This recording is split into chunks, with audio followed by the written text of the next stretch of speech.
বালুরঘাটে উত্তরের রোববারের আয়োজনে সন্ধ্যাকালীন সাহিত্য পাঠের আসর 29শে মে বৃহস্পতিবার বিকেলে বালুরঘাটে উত্তরের রোববারের কর্ণধার মাননীয় কবি ও সমাজসেবী বঙ্গরত্ন বিশ্বনাথ লাহার আয়োজনে বর্ণালী মঞ্চে অত্যন্ত ঘরোয়াভাবে সন্ধ্যাকালীন সাহিত্য পাঠের আসর অনুষ্ঠিত হল। সাহিত্য পাঠের আসরে মুখ্য অতিথি ছিলেন কলকাতার কলেজ স্ট্রিটের পরম্পরা প্রকাশনের সম্পাদক ও প্রকাশক গৌতম দাস। এছাড়াও সম্মানিত ব্যক্তিবর্গ যারা উপস্থিত ছিলেন তারা হলেন বিশিষ্ট সমাজসেবী স্বপন কুমার বিশ্বাস, বিশিষ্ট সঙ্গীত শিল্পী বিপ্লব সাহা, তৃপ্তি রায়চৌধুরী, দুলাল সূত্রধর, জ্যোতিব্রত চক্রবর্তী, প্রবীর চন্দ্র দাস, ধীমান দাস, মামনি সরকার, বেদান্তিন লাহা, ইলা সূত্রধর, সুরজ দাস সহ অন্যান্যরা। সাহিত্য পাঠের আসরটি সুন্দরভাবে সঞ্চালনা করেন সুরজ দাস। জ্যোৎস্না উলঙ্গ হয়, এসবই আমার কবিতাকে ভিজিয়ে জল হয়ে ওঠে, যেখানে বাবার মৃত্যুর পর স্নান সেরে উঠেছিলাম। জানালার কাছে জোনাকির মায়া লেগেছিল, যেন কেউ ফিস ফিস করে বলছে ফিরে যা। রুমি দাঁড়িয়েছিল সেই জানালার পাশে, বহুদিন পর নিজের ছায়া দেখে চমকে উঠেছিল। পূজার সামগ্রী, নিচে উদাসী দৈব আভায় অগণিত ভক্ত, সারা অঙ্গে মাখছে পদধূলি বৈষ্ণব বৈষ্ণব, চারিদিক আবেগময় শ্রোতা, সঙ্গে আমি। বিচক্ষণ ঠাকুমা মাকে বুঝিয়েছিলেন বন্ধাত্ম ঘোচাতে সন্তান জন্ম দেওয়াই যথেষ্ট। 2, মা মাঝে মাঝে আক্ষেপ করে ছেলে সন্তানের জন্য অন্তত একটা জীবন বীমা করা থাকলে। দিব্যি চলে যায়, একটা সময় তোমার হাতটা ধরে চা খাই, সিগারেট ধরাই, ঠোঁটের কাছে ঠোঁটা। বিশ্বাস করো বা নাই করো, জানো এই বেশ রাজভাবে মাটি আমার, পাহাড় ভাবে ঝরনায় নদী ভাবে জল আমার, আকাশ ভাবে তোমার পিতামহ। দ্বিতীয় লেখা অরাজনৈতিক। এমন অনেক বাবা আছেন বুঝতে দেরি করে ফেলে পিতা ও পুত্রের বয়স এক নয়। জন্মের পর সন্তানের মুখ প্রথম দেখেন মা, তারপর আসেন আপনি।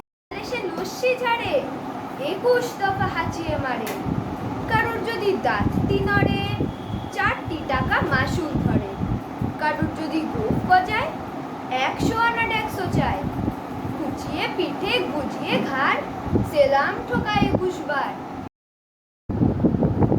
অনেক কাজ পড়ে আছে বাইরে, অন্তত পক্ষে এক এক দিনে যে কাজ তার থাকে তাতে আমি দেখেছি সকাল কখন হয় এবং রাত্রি কখন হয় সে জানে না। আমি মাঝে মাঝে ফোন করি রাত্রি 9টা 10টার পরে, কিন্তু আমেরিকা, জার্মান, জাপান কেউ খায়ও না।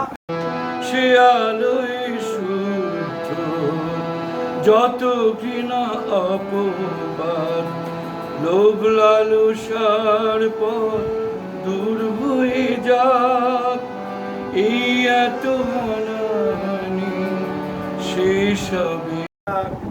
পড়তে গেলে কবিতা সম্পর্কে যে পাঠক তাকেও একটু উপযুক্ত হতে হবে। আমি যদি মানধাত্তা আমলের কবিতার সাথে সবসময় থাকি, যেমন ধরুন আমার অনেক বন্ধুরা শুনি যে সে দেশলাই কাঠির পর সুকান্ত ভট্টাচার্যের, তারপর এই সময়ের কারা কবিতা লিখছে তাদের জানা নেই।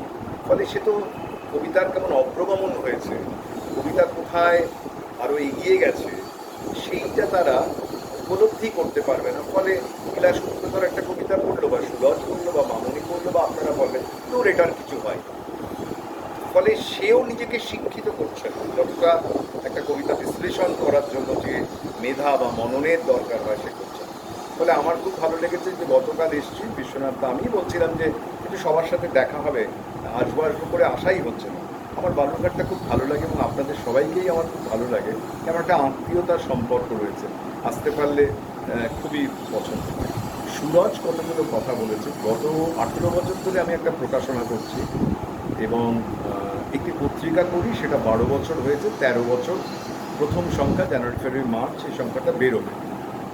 তো এই পত্রিকা এবং প্রকাশনা করতে গিয়ে দেখেছি যে এখন কি বলবো, যে প্রচুর প্রকাশকরা আমাদের উপস্থিত হয়েছে এই সময়, যে একটা বিস্ফোরণ, যেন এত প্রকাশনা আপনি মনে রাখতে পারবেন না। আগে যেমন প্রায় হাতে গোনা কয়েকটা প্রকাশনা, সেটা তাদের কাজ দেখতাম, কেমন করে বই করছে সেইটা দেখতাম। কিন্তু এখন অজস্র, মানে ফেসবুকের দৌলতেই কত নাম, সেই নামগুলো মনে রাখাও সম্ভব হয় না, বই দেখাও সম্ভব হয় না। তাহলে এত প্রকাশক হলো কেন? আমরা যে মাঝে মাঝে বলি যে পাঠক নেই, কেউ পড়ছে না বই, তাহলে প্রকাশকদের কাজ কি? একটা বই প্রকাশ করা। তো সেই বইটা প্রকাশ এত হচ্ছে, মানে সবাই তো বলছে আমি এবার 130টা বই পড়ব, কেউ বলছে বইমেলার সময় 200টা বই পড়ব। এত বই পড়ছে কার? অনেক দেখতে দেখতে একটা আমার কাছে যে সিদ্ধান্তগুলো আমার কাছে হয়েছে, যে গত ধরুন 15 বছর কি তার একটু বেশি, যে একটা সাংঘাতিক ক্রাইসিস আমাদের। যে ছেলেরা পড়াশোনা করছে, পড়াশোনা শেষ করে ফেলেছে, তারা করবে কি? MA করলো, PhD করলো, করবে কি?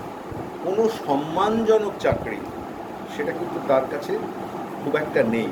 কারণ আমরা চোখের সামনেই দেখতে পাচ্ছি যে পরীক্ষাগুলোর মাধ্যমে যে সরকারি চাকরিগুলো পাওয়া যেত বা বেসরকারি চাকরিগুলো পাওয়া যেত, সেই দরজাগুলো ক্রমশ বন্ধ হচ্ছে।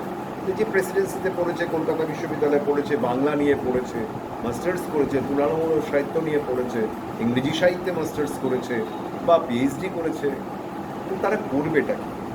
তো তারা একটা বিকল্প পথ তৈরি হয়েছে, সেটা হচ্ছে প্রকাশনা। অনেকে ভাবছে প্রকাশনা করে খুব বেশি তাড়াতাড়ি দাঁড়িয়ে যাওয়া যাবে বা কিছু অর্থকরী